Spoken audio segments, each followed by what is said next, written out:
Hello दोस्तों, स्वागत है आपका पहले जीएस क्लासेस। तो दोस्तों, जैसा कि हम लोग अभी प्रीवियस ईयर क्वेश्चन जो कि पूर्वावलोकन की बात करें या पिछले साल के क्वेश्चन की बात करें, जो कि पहले आपका एग्जाम परीक्षा हो चुका है, खासकर बिहार एसआई से लेकर, क्योंकि उसी की चर्चा हम लोग कर रहे हैं, उसी से रिलेटेड, उसी से संबंधित जितने भी सवाल है, जितने भी प्रश्न हैं जो आपके पिछले साल के एग्जाम में पूछे गए, वो सारे प्रश्न को क्या कर रहे हैं हम लोग अभी यहाँ पर देख रहे हैं। और उस प्रश्न को देखते हुए हमें ये पता चल रहा है कि कौन से क्षेत्र से, कौन से विषय से आपको कितने नंबर के क्वेश्चन पूछे जा रहे हैं, और किस किस विषय पर आपको ज़्यादा ध्यान देना है, कौन कौन सा आपका जो कमज़ोर हो गया है, जो बहुत दिनों से आपने नहीं पढ़ा है या उसे अच्छे से रिवाइज करना है। तो फिर आप क्या करें, उस सब्जेक्ट को, उस विषय को आप अच्छे से अध्ययन करें, और तब जाकर आप क्या करेंगे, क्वेश्चन को अच्छे से बना पाएंगे। तो जो आप पूर्वावलोकन करते, पीवाईक्यू करते, उससे इसका मतलब यही होता है कि क्वेश्चन को रटना नहीं है, सिर्फ क्वेश्चन को समझना है, और क्वेश्चन किस तरह से एग्जाम में पूछा जाता है, क्या ऑप्शंस दिया जाता है, ऑप्शन देने के पीछे का मतलब क्या। तो हर एक ऑप्शन पर भी आपको क्या करना है, एक नज़र डालना है, उसको भी अच्छे से आपको क्या करना है, पढ़ना है, और पढ़ने के साथ साथ आपको समझना भी है और उसे याद भी रखना है। तो चलिए आज हम शुरू कर, जैसे हमने 2023 का किया, क्योंकि आप जानते हैं कि जो बिहार एसआई का जो पेपर हुआ था वो 2 साल पहले हुआ था, 2023 में हुआ था। फिर जो अभी नोटिफिकेशन आया 1799 पोस्ट का, वो 2025 में होने वाला है, क्योंकि अभी इलेक्शन का समय है, तो इलेक्शन के बाद ही होगा। बीच में तो अभी कुछ एग्जाम आपका हो भी नहीं सकता अगर बात करें तो, क्योंकि अभी 26 अक्टूबर तक आपका फॉर्म फिलअप होगा। तो जिस भाई बंधु ने नहीं भरा, जिन लोगों ने नहीं भरा है फॉर्म को, वो फॉर्म जल्द से जल्द फिलअप कर ले, छात्र छात्राएं हो। क्योंकि क्या होगा, जब फॉर्म फिलअप कर लेते हो तो आपका एक दिमाग से टेंशन निकल जाता है, तो फिर आप क्या करते हैं, अच्छे से आगे तैयारी करते रहते हैं। बाकी आपका फिजिकल है, बहुत सारे अभी अभी बोल सकते हैं बिजी होंगे, जो पर्व त्योहार आने वाला है, चाहे वो छठ को लेकर हो, चाहे वो बोल सकते हैं कि दिवाली को लेकर। तो छठ जानते हैं बिहार का एक पवित्र पर्व है, बिहार में सबसे बोल सकते हैं बहुत ही ज़्यादा महत्व दिया जाता है इस पर्व को। तो अभी सारे लोग बिजी है, तो फिर भी आप अपने तैयारी को जारी रखें, तो पीवाईक्यू कम से कम बनाते रहे, उसको देखते रहे।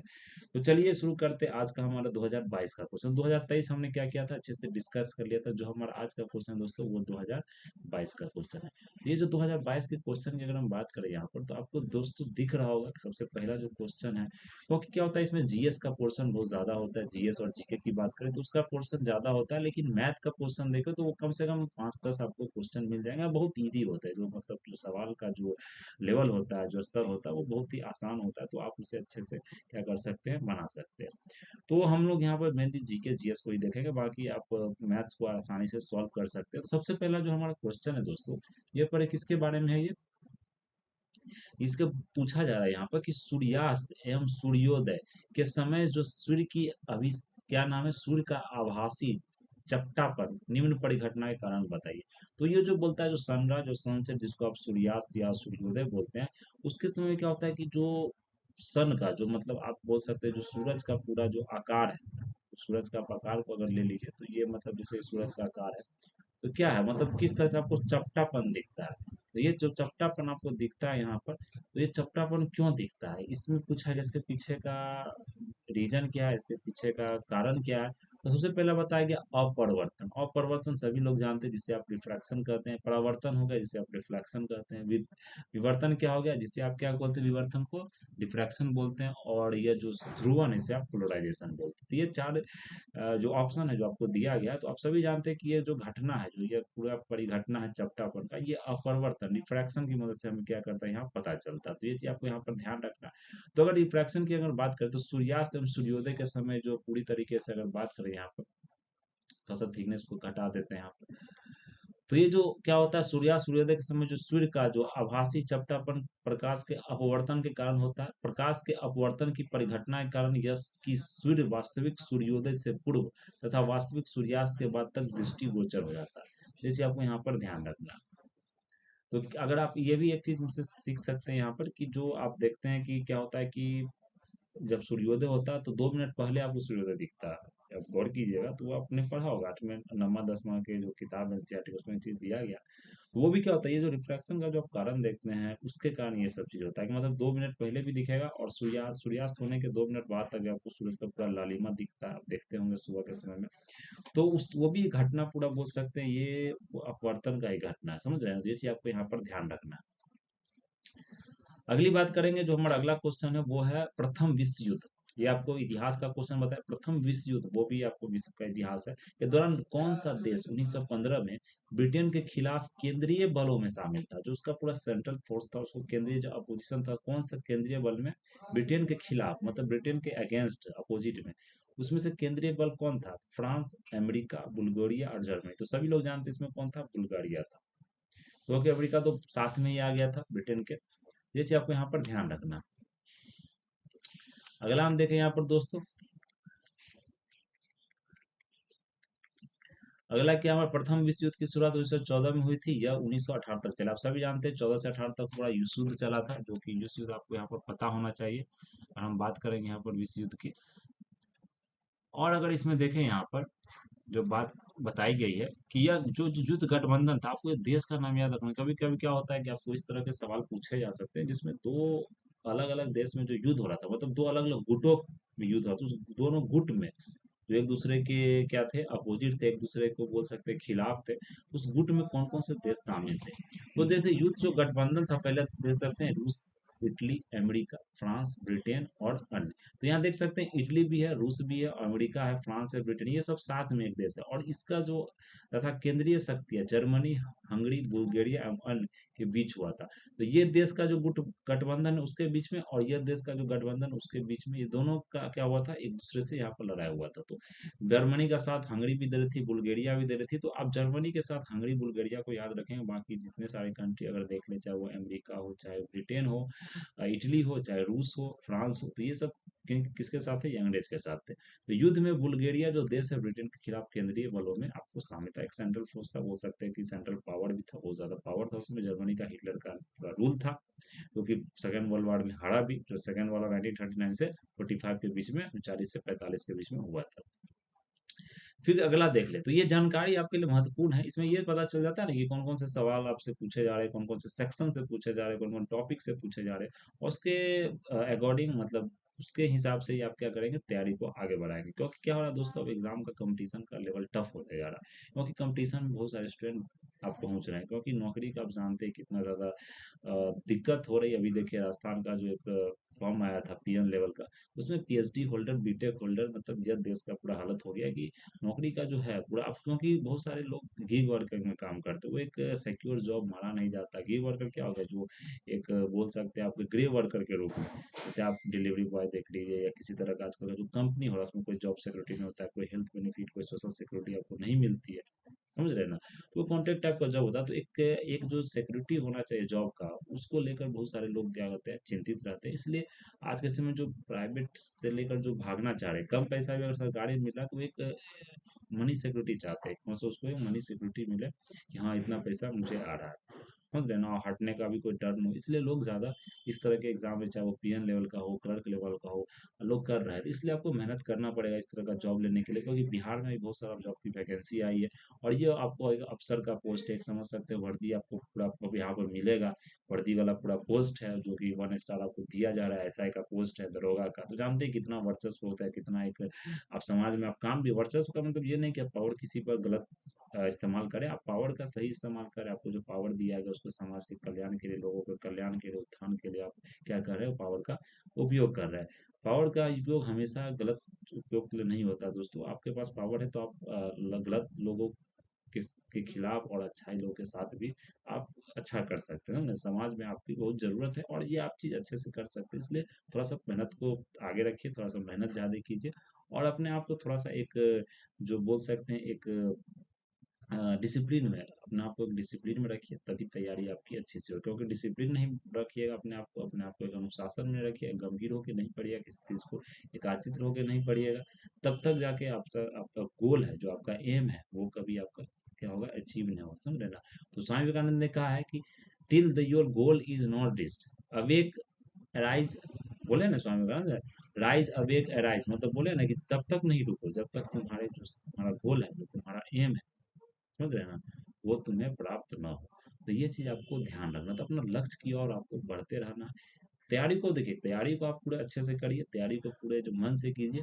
बाकी क्या परीक्षा फल आता है, क्या फल आता है, क्या परीक्षा के बाद रिजल्ट आता है, वो आप छोड़ दीजिए भगवान पे, समझ रहे ना। क्योंकि हर चीज आप मतलब कि एक निष्काम कर्म का भी एक, आप जानते हैं भगवत गीता में निष्काम कर्म की बात कही है, जो हमारे भगवान श्री कृष्ण है, उन्होंने कहा है निष्काम का। अर्जुन को जो शिक्षा दे रहे थे वो बता रहे थे निष्काम का मतलब काम कर, कर्म करते रहो, फल की चिंता आप क्या कर दो, भगवान पर छोड़ दो। तो आप कर्म सही से करेंगे तो फल आपको जरूर से जरूर आपको मिलेगी, तो ये चीज आपको ध्यान रखना है। चलिए, अगला जो हमारा सवाल है दोस्तों, इसमें बताया गया टिहरी बांध। जो टिहरी बांध की अगर हम बात करें दोस्तों यहाँ पर, तो टिहरी बांध जो बताया गया नदियों के संगम पर स्थित है। कौन से नदियों के संगम पर स्थित है? ये नदी देख लीजिए, भागीरथी, भिलांगना, भागीरथी, अलकनंदा, अलकनंदा, बाणगंगा, बनारस एवं खाड़ी। तो कौन नदी के संगम पर स्थित? संगम इसका होता है जहाँ दो नदी की मिलन होती है। जैसे आप देख सकते हैं, जैसे प्रयागराज, वो क्या है, प्रयागराज वहाँ तीन नदी का यहाँ पर संगम हो रहा है, आपको सरस्वती मिल रही है, यमुना ही मिल रही, गंगा ही मिल रही, तो उसको क्या बोलते हैं वहां पर? प्रयागराज, मतलब प्रयाग हो रहा, तीन नदियों का वहां पर संगम हो रहा। तो ये संगम आपको याद रखना, तो भागीरथी एवं भिलंगाना, ये जो नदी है, इस नदी पर ये संगम पर स्थित है टिहरी बांध। तो ये चीज आपको यहाँ से पता चल गया। प्लस अगला अगला हम देखें यहाँ पर यह भी बताया गया है कि जो टिहरी बांध है वो उत्तराखंड राज्य के टिहरी जिले में स्थित है। कौन जिले में? टिहरी जिले में। और कहाँ पर? ये उत्तराखंड में। यह भागीरथी एवं भीलगाना नदी के संगम पर बनाया गया।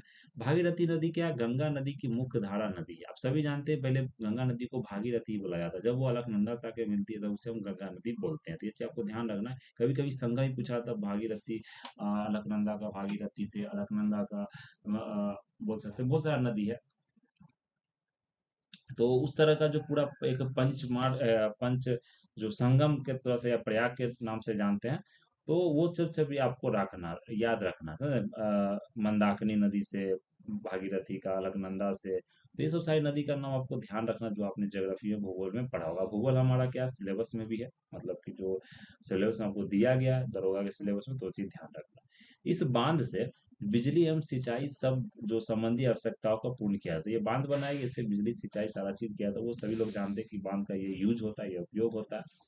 अगला देखिए हमारा जो प्रश्न है दोस्तों, किसी अर्धचालक का ताप बढ़ाने पर उसकी प्रतिरोधकता, जो प्रतिरोधक क्या, रेसिस्टेंस, उसको रेसिस्टेंस बोला जाता है, वो क्या होती है? बढ़ती है, घटती है? ये विज्ञान का क्वेश्चन है, फिजिक्स का क्वेश्चन है।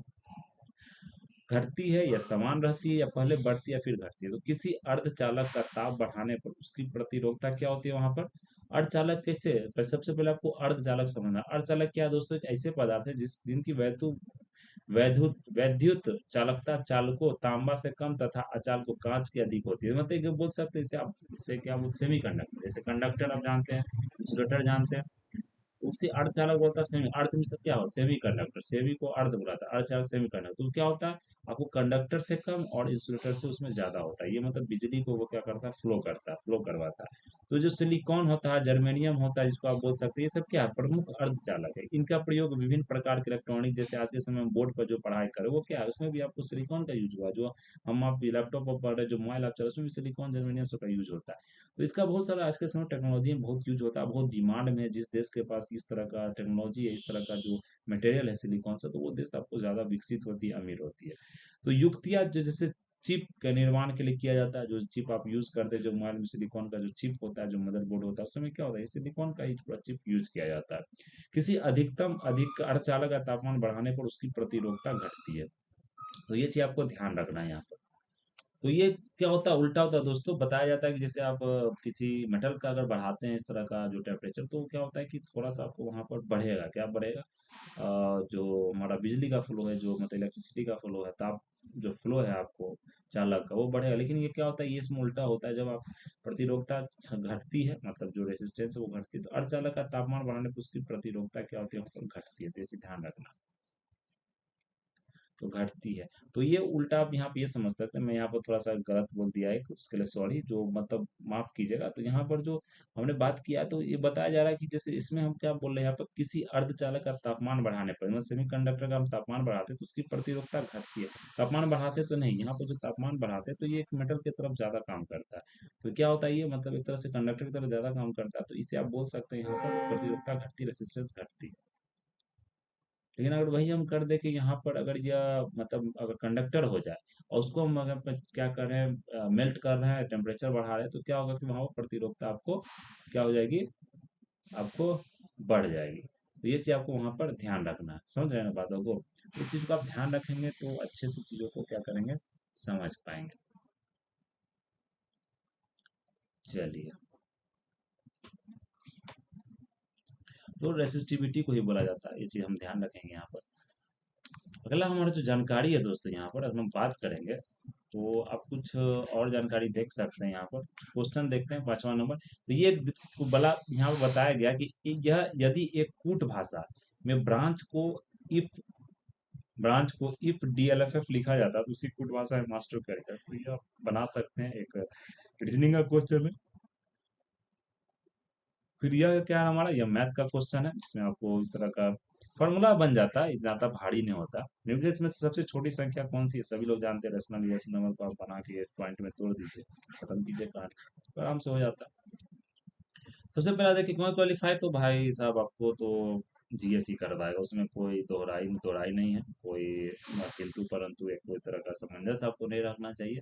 क्योंकि जीएस आपको भले, लेकिन मेंस में क्या होगा दोस्तों कि आप जो तैयारी कर रहे हैं, अब जो मतलब कि मेंस में 25 नंबर का जीएस मैथ आता, तो मेंस में आपको मेरिट लिस्ट में अगर नाम जाना तो वहां पर आपको तो मैथ को सॉल्व करना पड़ेगा, क्योंकि जीएस में हो सकता है थोड़ा सा गड़बड़ा जाए। कभी कभी क्या होता है, कुछ करंट अफेयर्स के ऐसे सवाल होते हैं, समसामयिक जो विषय है उसके कुछ ऐसे सवाल होते हैं कि जो आपसे नहीं बन पाते हैं। वो मतलब क्या है, ऐसा नहीं कि आपने नहीं पढ़ा, आपने पढ़ा है, लेकिन करंट अफेयर्स बहुत बड़ा एक सिलेबस है, बहुत बड़ा एक टॉपिक है। कभी क्या होता है, कुछ ऐसे ऐसे सवाल पूछ दिए जाते हैं, ऐसे ऐसे पॉइंट, ऐसे ऐसे फैक्ट्स को निकाल कर तथ्य को पूछ दिया, तो वो तथ्य आपने सोचा भी नहीं होगा और वो तथ्य आपको मिला भी नहीं होगा मार्केट में या कहीं भी आप किताब पढ़ रहे हैं। तो हो सकता है जीएस में भी कुछ ऐसा नहीं कि कम है, हिस्ट्री में ऐसे ऐसे क्वेश्चन आते हैं कि जो अच्छे अच्छे मतलब जो विद्वान सब है, बुद्धिजीवी सब, उनसे नहीं बन पाता, तो आप कहाँ। तो ये चीज हो जाता है, इसके लिए आपको किसी तरह का ईगो को, उस बात को नहीं लेना है। तो इसलिए आपको वहाँ पर मैथ आपका क्या करता है, आपको बचाता है। तो मैथ रीजनिंग क्या होता है, वहाँ पर सवाल उतना टफ नहीं कर सकते, सवाल में थोड़ा चेंजेस होगा, थोड़ा डाटा में चेंज होगा, तो वहाँ पर आप बना सकते हैं। अगर फॉर्मूला आपने प्रैक्टिस अच्छे से किया, फॉर्मूला आपको याद है, तो वहाँ पर आपको मैथ बचाता है। इसलिए मेरिट लिस्ट में लाने के लिए आपको मैथ को भी अच्छे से ध्यान रखना पड़ेगा। लेकिन प्रीलिम्स में जो पीटी आप देते हैं उसमें आपको जीएस का पोर्शन बहुत ही अच्छे से तगड़ा से आना चाहिए, मतलब एकदम उसमें अच्छे से पकड़ होना चाहिए। तो अगले सवाल की तरफ बढ़ते हैं दोस्तों। तो 1799 में टीपू सुल्तान की मृत्यु के उपरांत मैसूर का राजा किसे बनाया गया था। तो टीपू सुल्तान आप जानते हैं दोस्तों, वहां पर 3 लड़ाई या 4 लड़ाई लड़ी गई थी। जो फर्स्ट एंग्लो जो आंग्ल मैसूर युद्ध था, फिर द्वितीय आंग्ल मैसूर था, तृतीय था, चतुर्थ आप जानते हैं कि तृतीय में जो ट्रीटी ऑफ श्रृंगापत्तनम का जो संधि साइन हुआ था, फिर फिर जो लास्ट का जो चतुर्थी आंग्ल युद्ध था, उसमें टीपू सुल्तान को मार दिया गया। उसने बहुत बहुत बहादुरी से भी लड़ा था, तो उसे वहां पर ब्रिटिश ने मार दिया। और फिर उसके बाद जो दे दिया वो किसको दे दिया वहां पर, नंदराज प्रताप सिंह, बसालत खान, कृष्णराज थर्ड। तो किसको दे दिया, कृष्णराज थ्री को। तो ये जो चतुर्थ आंग्ल मैसूर युद्ध था, ये ध्यान रखना दोस्तों। अभी जो बीपीएससी जो हमारा यूपीपीसीएस जिसे हम बोल सकते हैं, आप उत्तराखंड जो उत्तर प्रदेश का जो पब्लिक सर्विस कमीशन एग्जाम है, उसमें इस तरह का जो क्वेश्चन था क्रोनोलॉजिकल क्रम में सजाने में, तो उसमें आप जानते हैं कि इस तरह का क्वेश्चन कि प्रथम जो मैसूर अंगल मैसूर युद्ध था या द्वितीय अंगल मैसूर युद्ध था, उसके क्या होता है, कभी कभी क्रोनोलॉजिकल ऑर्डर 4-5 युद्ध के बारे में मिला के पूछ दिया जाता है। तो ये डेट आपको याद होना चाहिए, खासकर जो ये अंगल जितना भी युद्ध हुआ है, जितने मैसूर के साथ हो, चाहे वो हैदराबाद के साथ हो, चाहे वो अवध के साथ हो, समझ रहे ना, चाहे वो सिख के साथ हो, पंजाब में जितना रीजन है वहाँ के लोगों के साथ हो। तो ये 1798 से 99 तक ये युद्ध हुआ था। इसके दौरान टीपू को मार दिया गया। टीपू की मौत के बाद अंग्रेजों ने कृष्णराज तीसरे को, थर्ड को क्या किया, मैसूर का राजा बनाएगा और उस पर सहायक संधि का आरोपित कर दी। सहायक संधि सभी जानते हैं, जिसको हम क्या कहते हैं यहाँ पर, सब्सिडी अलायंस रहते हैं, सब्सिडियरी अलायंस बोलते हैं। अव्यापगत की संधि को क्या बोलते हैं, जो वेब का जो पूरा सिद्धांत था उसको हम क्या बोलते हैं, डॉक्ट्रिन ऑफ लैब, जो कि डलहौजी द्वारा लाया गया था। ये वेलेस्ली द्वारा समय का वेलेस्ली गवर्नर जनरल था इस समय यह चतुर्थ जो अंगल मैसूर युद्ध हुआ था। तो देख रहे हैं एक सवाल में आपको कितने सारे यहाँ पर जवाब मिल जाते हैं, कितने सारे आपके यहाँ पर तथ्य मिल जाते हैं, जो तथ्य आपको क्या करना है यहाँ पर ध्यान रखना। अगला क्या है हमारा दोस्तों, क्वार्टज का रासायनिक नाम क्या है। जो क्वार्ट्ज है इसका रासायनिक नाम क्या है, sodium oxide, sodium silicate, sodium chloride, sodium phosphate. तो जो क्वार्ट्ज हमारा है इसको स्फटिक कहा जाता है। क्या बोलते हैं यहाँ पर देख सकते हैं, स्फटिक भू प्रॉपर्टी पर पाए जाने वाले ये सबसे प्रसिद्ध खनिज है। इसका रासायनिक नाम सिलिकॉन डाइऑक्साइड क्या है, SiO2 है। लेकिन ये आपको कहीं पर क्या दिया है, सवाल में कहीं पर ऑप्शन नहीं दिया। तो यहाँ देख सकते हैं जो बहुविकल्पीय जो प्रश्न उस पर किसी तरह का यहाँ पर विकल्प नहीं दिया गया। तो ये जो सिलिकॉन डाइऑक्साइड है, तो आप देख सकते हैं सिलिकॉन इसमें डाइऑक्साइड यहाँ पर नहीं दिया गया, इसलिए ये सवाल को रद्द कर दिया होगा, या इसमें सभी को समान यहाँ पर अंक दिया गया होगा। तो इसका जो इस्तेमाल है, यह पढ़ाया किसको, घड़ियां और बनाने में इसका उपयोग किया जाता है क्वार्ट्ज का। प्रत्येक राज्य में राज्यसभा के लिए चुने जाने वाले सदस्यों की संख्या किस अनुसूची द्वारा निर्धारित की जाती है? तो राज्यसभा में आप सभी जानते हैं दोस्तों, ये चौथी अनुसूची, आपको हमने बात बात बताया था, एक हमने पढ़ाया भी था, tears of old PM, tears of old PM. तो ये आपको ट्रिक यहाँ पर याद रखना, जो सूची के बारे में 12 सूची है, सभी लोग जानते हैं, जिसमें हमारा देश सजा हुआ था 1950 में, जो संविधान बनकर आई थी, संविधान जब लागू की गई थी उस समय आपको 8 सूची था, 8 से 12 हो गया। तो इसमें ध्यान रखना, टी से क्या होता है, टेरिटरी के बारे में आपको यहाँ बताया जाए। टेरिटरी सभी लोग जानते हैं, टेरिटरी किसे बोला जाता है। तो जो हमारा जो राज्य केंद्र शासित प्रदेश का जो पूरा एरिया होता है, जो पूरा राज्य है, वो हमारा क्या, टेरिटरी।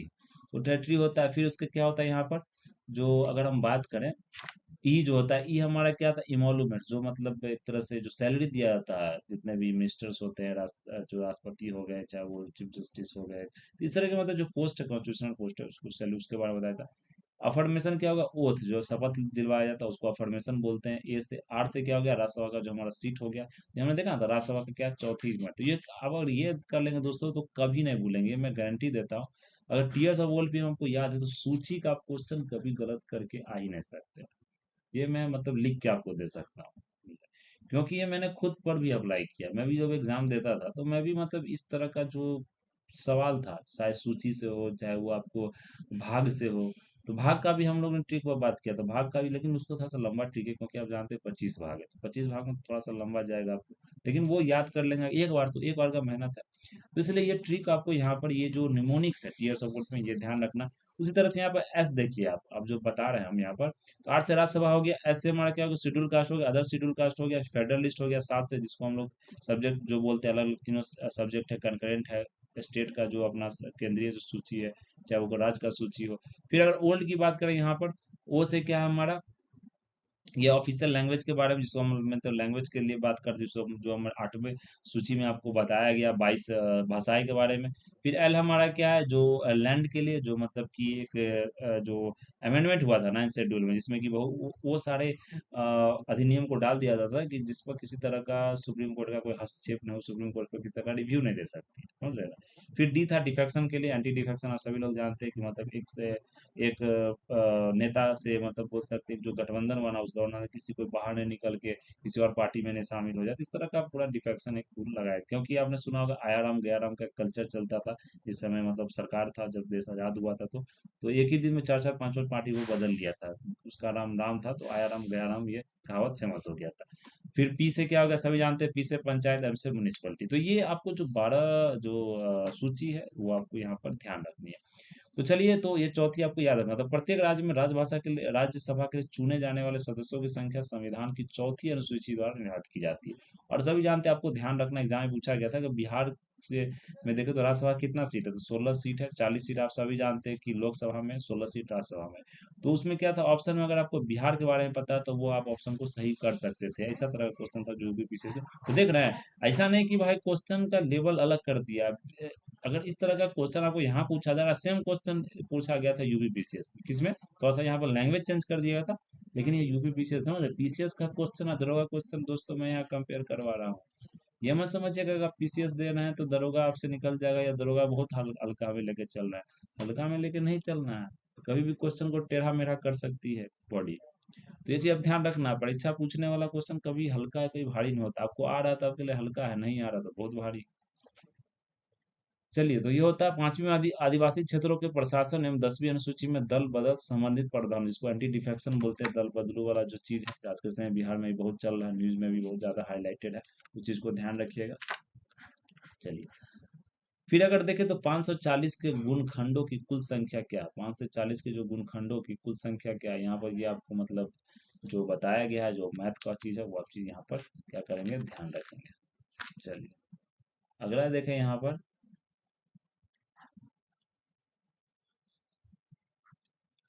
अगला क्या था, जालियांवाला बाग की घटना किस वर्ष घटी हुई थी, ये सिंपल क्वेश्चन इसको बोल सकते हैं। तो ये आप सभी जानते हैं कि 13 अप्रैल, 13 अप्रैल 1919 को हुए थे। जालियांवाला बाग जो पंजाब में घटना हुआ था दोस्तों, लोग अभी भी यहाँ घूमने जाते हैं। आप जाएंगे तो आपको दिखेगा पूरा वो जो एरिया बना है, या आपको खुद मतलब कि एक एहसास होगा आपको कि मतलब लोगों ने कितना ज्यादा यहाँ पर खून बहाए थे, कितना अंग्रेज ने यहाँ पर जात्या की थी, कितना अंग्रेज ने यहाँ पर बोल सकते हैं एक तरह से लोगों के साथ हिंसा किया था, उस मतलब निहत्थे लोगों के साथ, जो मतलब छोटे बच्चे थे, औरतें थी, महिलाएं थी, बूढ़े थे, हम एक सब मेला में घूमने आए थे। और उस पर मतलब कि वार कर दिया गया, पूरे अंधाधुंध वार किया गया, बहुत सारे लोग मारे भी गए उसमें। लेकिन उसी से जन्मे थे हमारे जो भगत सिंह थे। भगत सिंह ने वही चीज को देखा तो उनमें एक देशभक्ति जगा, उन्होंने पृथ्वी से बदला लेने की बात उन्होंने सोची, और उन्होंने वही एक्सट्रीमिस्ट के क्या थे, फॉलोवर थे, समझे ना। गरम दल आप बोलते हैं। वहीं से आपको बोल सकते हैं कि बहुत सारे जितने भी मतलब कि जो गरम दल के जो नेता सब थे, जो गरम दल के जो फॉलोवर सब थे, वो वहीं से सब निकले। तो इसलिए आपको यहाँ पर ध्यान रखना है। फिर अगर देख ले तो दोस्तों एक क्वेश्चन ही पूछा गया था जालियांवाला बाग घटना से। तो जालियांवाला बाग जो घटना केसरी चैप्टर 2 का जो आपने मूवी देखा, उस मूवी में आपको बताया गया होगा जालियांवाला बाग 2 के बारे में। और उसमें एक जो लॉयर ने, उस लॉयर का आप नाम बताइएगा, उस एक लॉयर ने जो लड़ाई लड़ी थी ब्रिटिश के खिलाफ, उस जालियांवाला बाग कांड को लेकर, और वो लास्ट में जीता भी था, वो मतलब जीता भी था। चाहे वो कितना भी ब्रिटिश का जूरी हो, ब्रिटिश का जज हो, अंग्रेज का जज हो, फिर भी उसने लड़ाई को लास्ट में जीता था। तो ये चीज आपको ध्यान रखना, वो एग्जाम में पूछा गया था। तो जालियांवाला बाग से ये नहीं कि आपको डेट पूछा जा रहा, और बहुत सारे जो सवाल हैं, जो बहुत सारे से सवाल जुड़े हुए हैं, वो पूछे जा सकते हैं। तो ये चीज आपको यहाँ पर क्या करना है, याद रखना है। चलिए अगली बात करेंगे यहाँ पर हम। जालियांवाला बाग की घटना 13 अप्रैल 1919 के दिन पंजाब के अमृतसर में जालियांवाला बाग में हुआ था। 13 अप्रैल को बैसाखी का दिन था।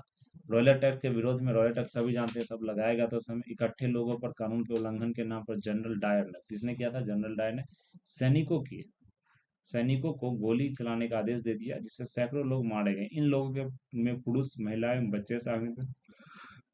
इसी नरसंहार के इतिहास में जलियांवाला बाग हत्याकांड को नरसंहार था कारण जाना जाता है। 1909 में मॉडर्न मिंटो सुधार हुआ था। 1919 में भारत सरकार अधिनियम, और ये इसके बारे में बताएगा, 1900 में भारत सरकार अधिनियम पारित हुआ था, जिसे मॉन्ट्यूल चैम्फोर्ड सुधार के नाम पर भी जाना जाता है। और 2022 में जलियांवाला बाग हत्याकांड की 103वीं बरसी मनाई गई। तो ये 2022 में आपसे सवाल पूछा जा रहा है, उसमें बरसी मनाई गई थी, मतलब 103वीं बरसी मनाई गई थी, तो ये आपसे पूछा जा रहा है। ये चीज आपको ध्यान रखना। 2022 में अगर 103वीं वर्ष भी थी, तो 104 आपको हो गया 2023 में, 2024 में 105 हो गया, 2026 में 106 हो गया। तो ये चीज आपसे एग्जाम में पूछा जा सकता है, इस चीज को याद रखिए।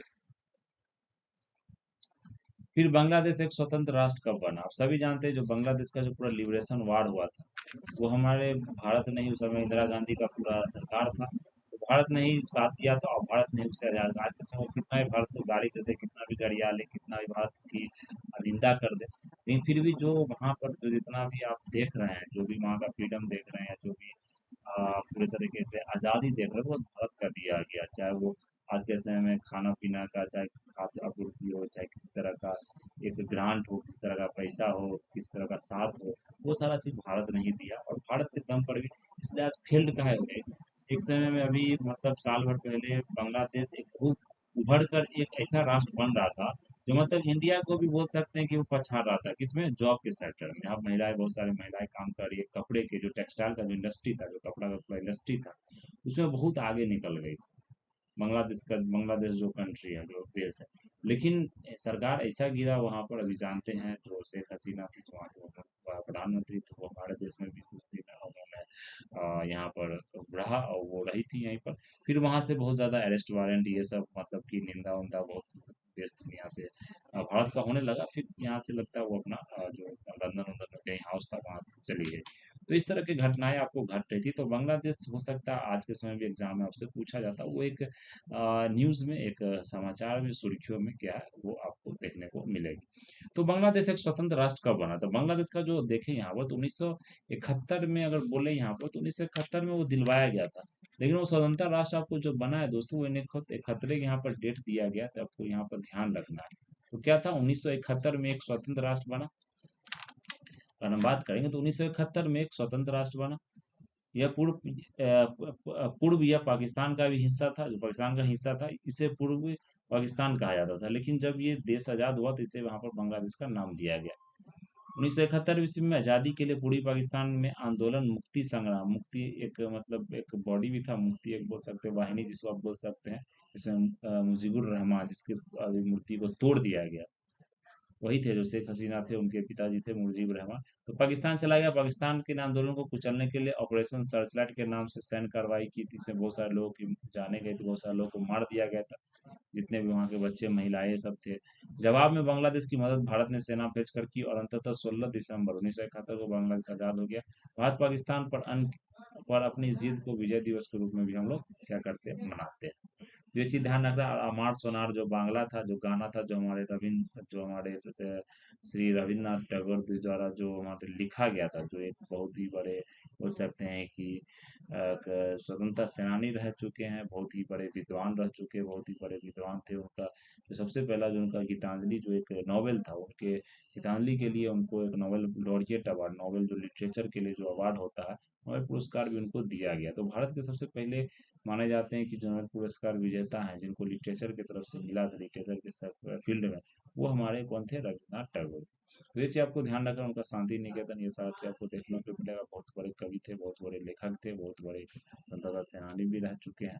समाज के लिए उन्होंने बहुत सारा काम भी किया है, समाज के महिलाओं के लिए, समाज के लोगों के लिए। चलिए, तो अगला हम देख रहे हैं, सारे सारे ऑप्शंस में कितना मजा आ रहा है कि हाँ, एक एक क्वेश्चन को आप सही से एनालाइज की तो वो पता चलेगा, इसका वैल्यू पता चलेगा इस चीजों का। तो ये चीज आपको यहाँ पर क्या करना है, याद रखना। अगला हमारा क्या है दोस्तों, यहाँ पर हम बात करें निम्नलिखित में से किस किस में चांदी नहीं है। हॉर्न सिल्वर, मनिक सिल्वर, लूनर कॉस्टिक या जर्मन सिल्वर। तो ये देख सकते हैं जर्मन सिल्वर, तो ये जर्मन सिल्वर दोस्तों नाम है, इसमें सिल्वर नहीं है, समझ रहे हैं ना। तो एक ट्रिकी क्वेश्चन है ये, हॉर्न सिल्वर, मनिक सिल्वर, जॉन सिल्वर और लूनर कॉस्टिक। तो सब क्या लगेगा, लूनर कॉस्टिक, इसमें सिल्वर का कोई तो कोई चर्चा नहीं, हो सकता है यही ऑप्शन सही हो, लेकिन ऐसी बात नहीं है। यहाँ पर जर्मन सिल्वर एक मिश्र धातु है जो तांबा, जस्ता और निकल से बना हुआ। तो जर्मन सिल्वर किस तरह, जस्ता से, तांबा से और निकल से। अर्थात जर्मन सिल्वर में चांदी नहीं पाया जाता, जर्मन सिल्वर को निकल सिल्वर के नाम से भी जाना जाता है। तो ये ध्यान रखना, इसको निकल भी इसमें पाया जाता है, इसलिए इसे निकल सिल्वर भी बोलते हैं, जर्मन सिल्वर बोलते हैं। इसमें जास्ता, तांबा और निकल है।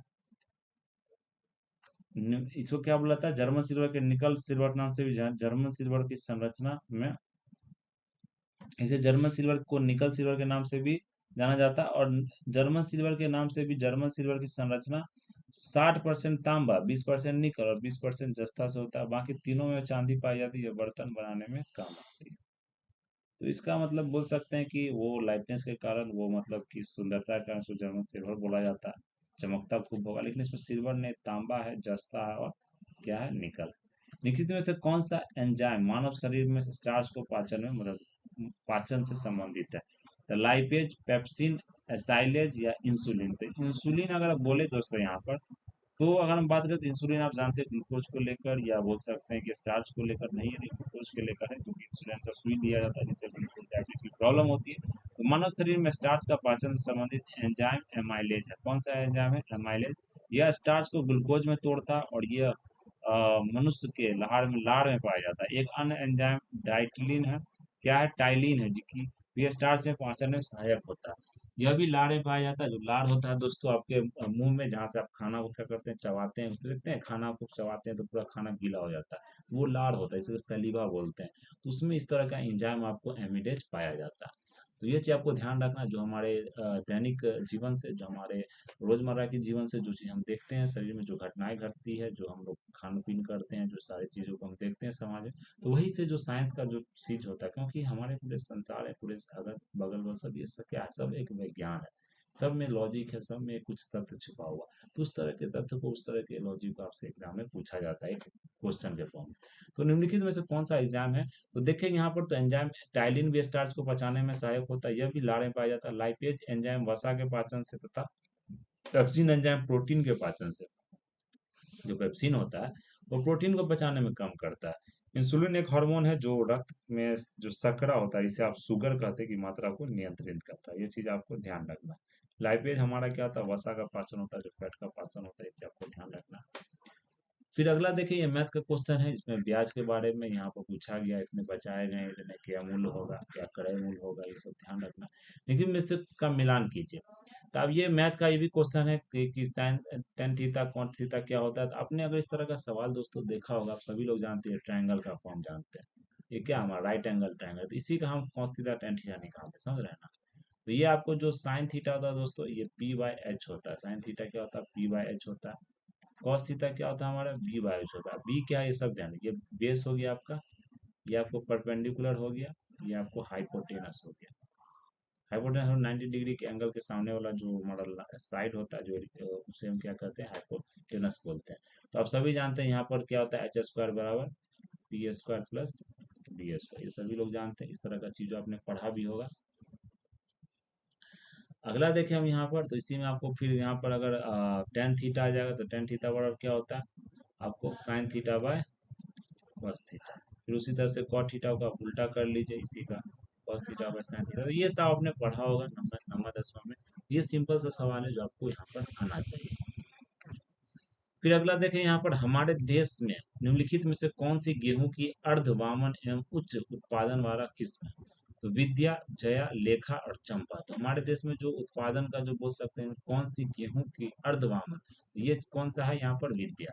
तो हमारे देश में विद्या गेहूं की अर्धवामन एवं उच्च उत्पादन वाले किस्म है। हमारे देश में विद्या गेहूं की अर्धमानव एवं उच्च उत्पादन वाला किस्म है। हरित क्रांति के बाद गेहूं तथा धान के उत्पादन में हुई वृद्धि के कारण आप जानते हैं, हरित क्रांति के जो जनक है स्वामीनाथन है, तो बोल सकते हैं वही हरित क्रांति के जनक उनको माना जाता है। और उस समय क्या था कि जो उसने क्या काम की, उसने जो काम किया वो हाई बिल्डिंग वैरायटी सीड्स है, जिसे आप बोल सकते हैं वहां पर, इसका क्या नाम था, वह विद्या। तो वो जो विद्या था वो अर्धबावन वाले उच्च उत्पादन वाला किस्म का एक क्या था, बीज था, जो हरित क्रांति के बाद गेहूं तथा धान के उत्पादन में बहुत ज्यादा वृद्धि हुई। इसके कारण धान की जो अर्धबावन किस्मों के विकसित होना था। नोबेल पुरस्कार प्राप्त करता नॉर्मन बोरलॉग। तो ये चीज आप ध्यान रखना, इनको नोबेल पुरस्कार मिला नॉर्मन बोरलॉग ने इस किस्मों के विकास किया। तो ये किस्म का जो पूरा बोल सकते हैं यहाँ पर जो गेहूं था, उसको किसके द्वारा विकास किया गया था, किसके द्वारा डेवलप किया गया था, वो था नॉर्मन बोरलॉग के द्वारा। अधिक और अच्छा उत्पादन देने वाला गेहूं का अधिक और अच्छा उत्पादन देने वाला गेहूं का जया एट तथा रत्ना किस्मों का किस विकास भारत में किया गया। फिर अगला देखें यहाँ पर, इंटीग्रल कोच फैक्ट्री, जो इंटीग्रल हमारा जो कोच कारखाना स्थित है, ये कहाँ पर स्थित है, तो ये हमारा पेरम्बूर में। तो इंटीग्रल कोच फैक्ट्री तमिलनाडु के पेरम्बूर में स्थित है। विमानन क्षेत्र से संबंधित फैक्ट्री हिंदुस्तान एरोनॉटिक्स लिमिटेड के मुख्यालय बेंगलुरु में है। तो बेंगलुरु में आपको हिंदुस्तान एरोनॉटिक्स लिमिटेड जो एयरप्लेन का मिलेगा। लेकिन जो इंटीग्रल कोच है हमारा, वो जो फैक्ट्री वो तमिलनाडु के किसमें, पेरम्बूर में। तो ये चीज आपको ध्यान रखना। फिर अगले प्रश्न पर जाएं, अगले क्वेश्चन पर जाएं हम लोग। तो देख सकते हैं, लिखित में से कौन से प्रधानमंत्री राज्य के मुख्यमंत्री के रूप में भी के रूप में कार्य नहीं किया। तो मतलब वो ऐसा नहीं कि वो सिर्फ प्रधानमंत्री, वो मुख्यमंत्री भी पहले रह चुके। जैसे आज के समय में क्या हमारे जो honourable prime minister Narendra Modi ji है, तो वो भी क्या थे, पहले गुजरात के 14 साल वो प्राइम मिनिस्टर चीफ मिनिस्टर रह चुके हैं। तो यहाँ पूछा गया कौन से कार्य, जैसे Charan Singh, H D Deve Gowda, P V Narasimha Rao, Chandrashekhar. तो ये चंद्रशेखर आप जो देख रहे हैं यहाँ पर, तो दिए गए विकल्प चंद्रशेखर भारत के ऐसे प्रधानमंत्री जो कभी मुख्यमंत्री नहीं रहे। किसानों के नेता के रूप में प्रसिद्ध चौधरी चरण सिंह भारत के प्रधानमंत्री बनने से पूर्व 2 बार उत्तर प्रदेश के मुख्यमंत्री रहे थे। फिर एच डी देवगौड़ा प्रधानमंत्री बनने से पूर्व कर्नाटक का, पीवी नरसिम्हा राव आंध्र प्रदेश के मुख्यमंत्री रहते हैं। फिर वर्तमान प्रधानमंत्री जो मोदी है, वो भी गुजरात राज्य के 4 बार मुख्यमंत्री बने थे। इसे आपको ध्यान रखना। अगला हमारा क्या, क्लोरोजाइलिन तथा टर्पीनियोल का मिश्रण किस रूप में कार्य करता है। तो जो क्लोरोजाइलिन और इसका जो काम करता है दोस्तों, किस रूप में काम करता है, यहाँ पर आपको क्या बताया गया, जो आप ध्यान देंगे कि ये जो क्लोरो जाइलिनॉल तथा टर्पिनियोल का प्रयोग रोगाणुरोधक, जो एंटीसेप्टिक होता है, उसमें हम लोग इस तरह का चीजों को यूज करते हैं, केमिकल को यूज करते हैं। डिटॉल के निर्माण में इसका प्रयोग होता है। जो पैरासीटामोल एवं ज्वर नाशक होता है, ये एंटीपायरेटिक है। जो आपका जो आप जैसे किस तरह का बॉडी पेन हो गया, किस तरह का बोल सकते हैं, आपको बुखार लग गया, शरीर हाथ पूरा एकदम गर्म हो गया, तो उसमें आपको इस तरह का जो पैरासीटामोल आप खाते हैं, तो वो क्या होता है, कम करता है। लेकिन अगर आप देखें तो ये टेर्पिनॉल या किस तरह का कॉली, जो हमारा जाइलेनिनॉल है, तो ये क्या होता है, जो आप यूज करते हैं, क्या चीज, एंटीसेप्टिक, या बोल सकते हैं कि डिटॉल में जो पाया जाता है, इसी तरह के कंपाउंड, इसी तरह के केमिकल पाए जाते हैं। तो दोस्तों ये हमारा डिस्कशन था, इसमें बहुत सारे क्वेश्चन है, पूरे 100 क्वेश्चन है। बाकी हम लोग आगे डिस्कस करेंगे, क्योंकि ये लेक्चर या जो वीडियो है वो ज़्यादा लंबा हो जाएगा, फिर आप उस चीज़ को देखते नहीं हैं। तो कोशिश कीजिए, थोड़ा सा देखिए, थोड़ा सा ध्यान दीजिए, चीज़ों को सीखिए। यही हमारा यहाँ का पूरा उद्देश्य है, जो आपको बताया जा रहा है, जो आपसे मतलब कि तो इस तरह का कि अगर आपको अच्छा लगे तो आप ज़रूर बताइए, ज़रूर मतलब कि क्या हम इसमें इम्प्रूवमेंट करते हैं। तो ये हमारा दोस्तों क्या था आज का जो हम देखें यहाँ पर, मतलब पूरा लेक्चर था जो हमने यहाँ पर बात किया। तो इसमें हम जो देखेंगे यहाँ पर, जो अगला जो हमारा क्लास होगा, उस क्लास में हम लोग क्या करेंगे, यहाँ पर डिस्कस करेंगे कि बहुत सारी चीज़ों को यहाँ पर डिस्कस करेंगे, और उसके बाद हम लोग यहाँ पर क्या करेंगे, डिस्कस करने के बाद हम लोग आगे बढ़ेंगे। तो रहने देते हैं आज का जो हमारा क्लास है, जो हमारा टॉपिक है उसको। तब तक के लिए खुश रहिए, पढ़ाई करते रहिए और आगे बढ़ते रहिए इसी तरह। तो धन्यवाद दोस्तों। जय हिंद, जय भारत।